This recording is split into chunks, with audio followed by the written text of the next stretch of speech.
Chapter 2. The Divine Descent. Those processes which work toward the return of the conditions under which the divine vitality originally played through the human organism are, as before said, evolutionary, and they operate by their nature from centers outwards to circumferences. In other words, they must begin their work in the inmost moral nature of the man, in his deep heart center. The most potent dynamic agency whose form resides in each center of every atom in the human organism is that which manifests itself in the emotional instinct termed love. If the action of this force could be maintained in a constant projection from the center to the circumference, it would necessarily remain absolutely pure and holy. But a countercurrent also plays upon the human system through the channels provided for it by the accretion of elements from the brute creation and conveys the quality of the passional instinct of that creation. Issuing like a torrent towards the center, it meets the divine outward streaming current and produces a shock throughout the nervous system which is utterly foreign to the orderly and divine expression of emotion. Love, in the case of absolutely pure and perfect beings, meeting with no such obstacle, flows forth in a full calm stream of ever-increasing delight until their fluid organisms melt, by true heart union, in that transport of receptivity to divine elements from the source of all life, which is the highest worship. So long, on the other hand, as the current of brute passion, known as lust, invades the human organism from without, does it introduce a conflict with celestial love, which holds man back from his Maker, and prevents that fusion into the divine being which could be attained, were the constituent elements of the human form to undergo a change in the sense of the evolutionary processes above suggested. It has already become manifest to many people in that the degree in which the invasive lust current is forced back and the expanding love current is encouraged till it penetrates to the outer surfaces of the organism, driving the lust current back before it, will the molecules which have been the receptacles of the gross animal force undergo modification, the nature of which will be to increase their powers of expansion and render them more fluid in character. In fact, that a positive and organic change will be effected which could be perfectly well appreciated by ordinary human science were the perceptions of all men more highly developed and appliances for investigation corresponding to that development in existence.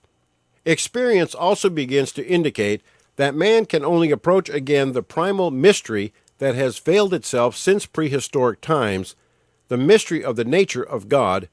as he can touch it by an analysis of the sensations produced by the God force playing upon him in its intensest activity. The century in which we live witnesses the development of the man-creature of an acute sensibility for perceiving the quality of the dynamic impulsion that plays through the nerve fluids. He has never before seen, even in more acutely sensitive specimens of his race, in a position to dissect the finer sensations of his physical organism as he now can do, as in fact he must now learn to do, unless he would arrest the growth within him. Except under conditions not entirely healthy either of mind or body, his mental consciousness has in past times been prevented from connecting itself with the activities operating in the finer nervous system,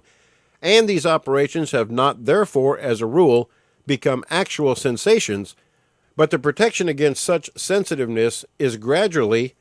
though at first among limited numbers of living people, being discarded.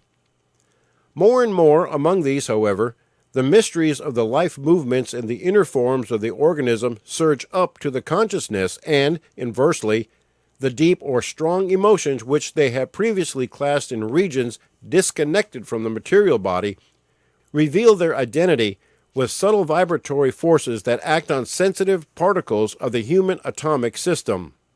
The men of this class, the pioneer class of their day, suffer and enjoy with an acuteness that could never have been imagined by their more bluntly organized predecessors. They find, moreover, to their astonishment, that while their emotions acquire a special character of spiritualization, a delicacy and a subtle fervor by which they can only judge them to be discarding more and more the earthiness of things earthly, they nevertheless connect themselves with the physical organism by an increasing sensational consciousness that its hidden forms are the media which transmit the emotions of the purest passions. That disconnection between high and pathetic feeling and bodily sensation, which has prevailed in the human mind, ceases to be possible, and man begins to have sensational acquaintance with his interior organism as being the seat of his loftiness and purest emotions. It is true that a vast number of people now living have not developed as yet the sensitiveness here spoken of, and cannot, therefore, be required to enter upon the study of such moral phenomena within themselves. But those whose consciousness of rapidly developing spiritual forces obliges them to face the question of the purpose for which these forces have manifested themselves are constantly and quickly on the increase. And for these people, the philosophy of a deeper revelation than survives in written or traditional creed begins now to disclose itself. When on the part of man or of women, married or unmarried, without severance of the affectional intercourse, and without the relaxation of the duties of family and social life, the stern battle has been fought and won, and the victory maintained through years of patience and of effort, against that mixed impulsion which is given to the organisms by the emotions of physical love when, in disgust of the impure mingling with the pure, a long pause has been enforced on the pivotal activities of the human frame, under guidance, it must be said, of people trained in the knowledge of the singular difficulties and dangers which attend this experiment. The whole willing being has determined, and enforced the determination upon its every appetite,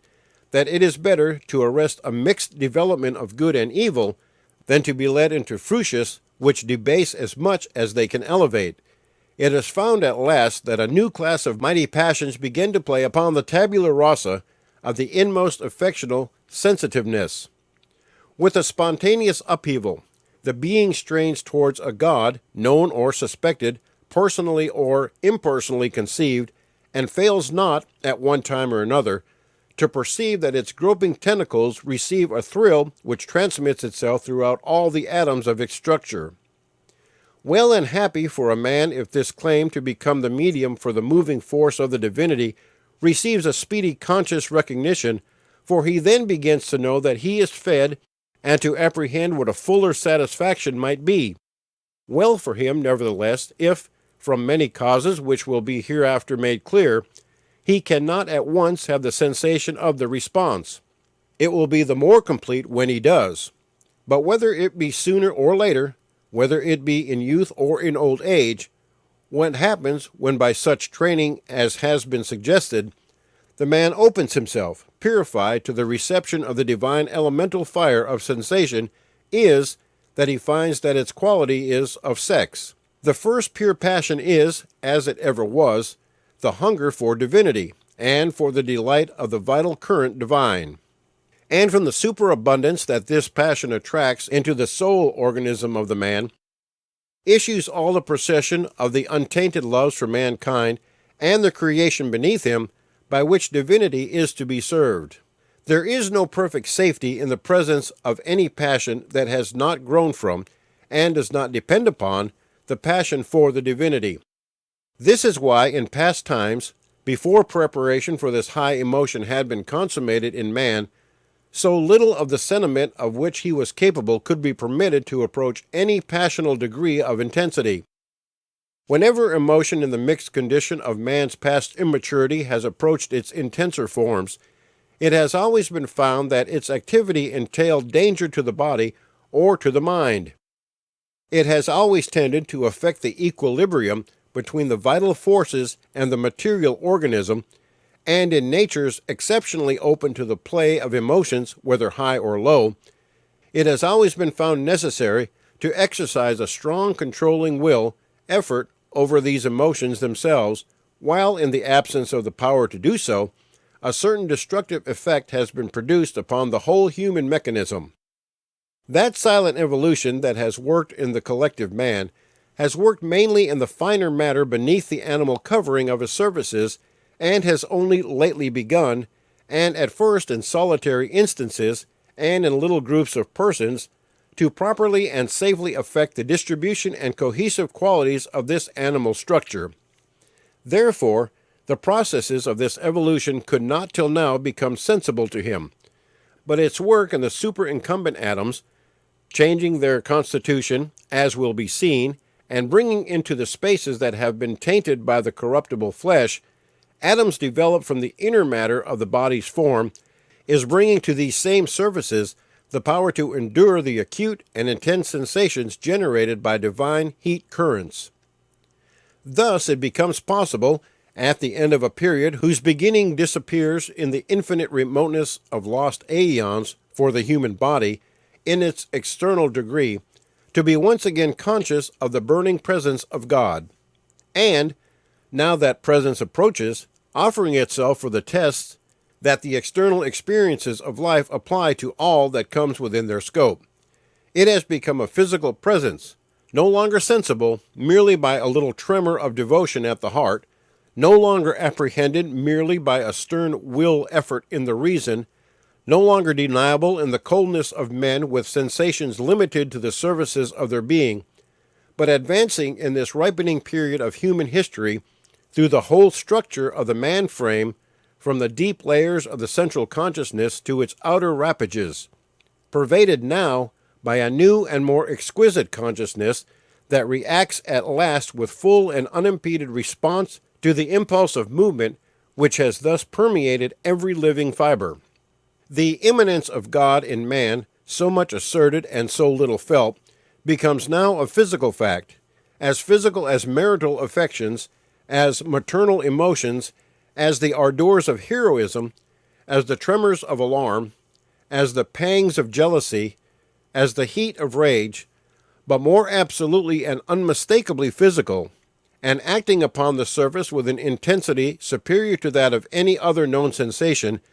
in the degree in which it corresponds with the more profound depth from which it has taken its rise. It is impossible for any human being in the possession of this continuous opening of his consciousness, who has once perceived himself to be the seat, from the inmost of him to the outmost, of the life preserved of the deity, and has glowed in the electric quality of the currents thus established throughout him, and in the passionate delight that they excite in his consenting atoms, to confound this emotional sensation with any other, or to believe that any other could compare to it. Far easier for the arguent lover to doubt which woman he adores, for the tender mother to confound the changeling with her child, easier to mistake in any possible case suffering for pleasure, heat for cold, or hunger for satisfaction. He who experiences knows what he feels, and the testimony of many who, being of sound mind, affirm their experiences to be coincidentally of a given nature, may be acceptable, if not as full evidence of new truth, yet as legitimate hypothesis upon which experimental investigation by other persons may be based, while obviously the rationale of this mighty class of deepening experiences is only offered here, either to those who have some personal acquaintance with them, or to those who desire to ascertain the conditions under which they may be acquired. He who feels knows what he feels, and he who feels God thus knows so much of the equality of God as the infinite design at present reveals to him. He finds, moreover, that this quality is of sex duality, for it touches him with a sensation of infinite purity which makes him aware that he is in organic rapport with a co-partner of these divine influxes, whose being melts into the inner spaces of his own and completes those forms of his which received this life from God. The processes of this primal experience of his completer life reveal themselves by repetition and clearness to his mentality. He finds that without the conception of this complementary existence flowing interiorly into his, he is unable to receive the fullness of the divine current which presses upon his senses. He finds, conversely, that without the mental acceptance of the feminine with the masculine element streaming from the divinity, he is shorn of the full capacity for evoking the presence of this complementary being. It has been beautifully said by men of science that a physical experiment is the asking a question of nature. They explain that the man of science intending to verify a possible truth holds it mentally in suspense, but, to test the reality of its existence, places certain known natural forces in such combination and activity as would produce a given result were the truth a truth. If these results repeat themselves with the repetition of the experiment, the truth is taken as demonstrated. The nature known is considered thus to have answered the question affirmatively as to the existence of a fact in her not previously known, and the fact is incorporated by science as a basis which can be relied on for further experiments. If there is God anywhere, he is in all nature and in every truth. If there is any nature or any truth at all, its central and initial point of radiative and active force is God, and, however little that may be, which with our limited faculties we can apprehend of God, it is enough for those whose deep sensations begin to open to apprehend him as we describe. To them he has creased forever to be the unknowable. They have elicited, time and again, from the elements of their physical nature, answering to those of their supremest emotion, the affirmative response. The active force is liberated into these elements as often as, after a given preparation, they are made expectant of it, and the willingness tenure of the ideas of the divine and human soul and sex duality is found persistently to be a necessary condition for the complete display of the divine force throughout the whole human structure. But while a man thus becomes sensationally as to his whole personality, what he is in equality, complete sensation in every particle of his complex layers of body forms, a vessel charged with holy force, the pressure of that force to flow out from him inspires him at once with another mental conception, which he is utterly unable to reject. He finds that he cannot bear the strain of what is filling him, while he dares not will it to recede, unless he permits himself to understand that his commerce, if with God, is also at once with man. The divine vitality suffers no let or hindrance in its passage from the central all to the remotest and poorest form of the human. Therefore, that which we can only term the passion of the divine for the human could never be fully intromitted into the beings of this earth until their organisms, emotional and physical, had been prepared for its reception by that long education of the race, of which recorded history notes some of the late features. The human system now only begins to acquire capacity for bearing the presence of any appreciable amount of essential life forces without the dissolution of its external form. The electric quality of these forces, when, by apparent accidents, let loose out of the inner spiritual spaces into the earthly frame, has always destroyed it. Their abnormal pressure, however slow, upon the outer organs, has invariably given evidence of the strain it imposed upon them. Thus, sudden emotion of an acute nature has killed, and thus that inward activity which we call genius has seldom failed to consume prematurely the superincumbent tissues, and yet the acutest emotions and the most luminous flashes of genius give but the dullest hints of the intensity of the vital force which human beings will now learn to sustain. The preparation has been protracted, and it has also been minute. Since the period, hardly a century long, when a previously unknown nervous sensitiveness developed itself in the human frame, a whole class of sympathetic emotions, generating an equally new class of sufferings both of mind and body, has imposed itself on all the better specimens of the human family, and the cry of humanity, which had pealed in widely isolated notes through a Buddha or a Christ for so many indifferent centuries, now bursts from a collective heart that is not confined to country, race, or creed. This century has been the birth hour of the full human in men.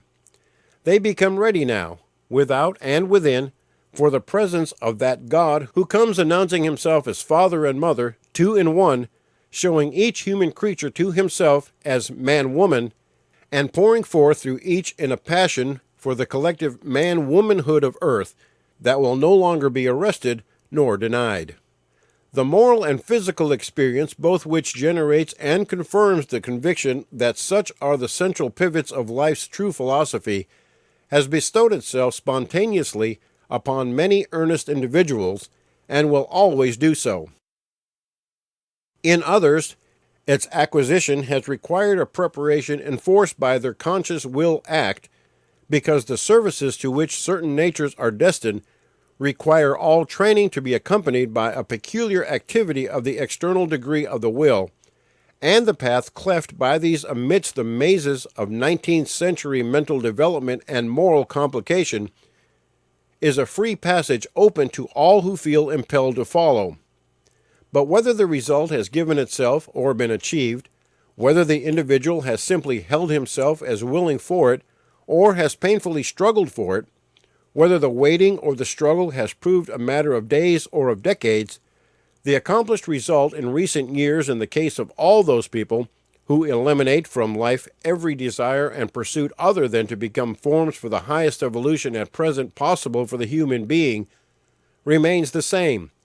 and sooner or later they stand in clear consciousness, as has been said, Beyond beings before a beyond God in service of the world.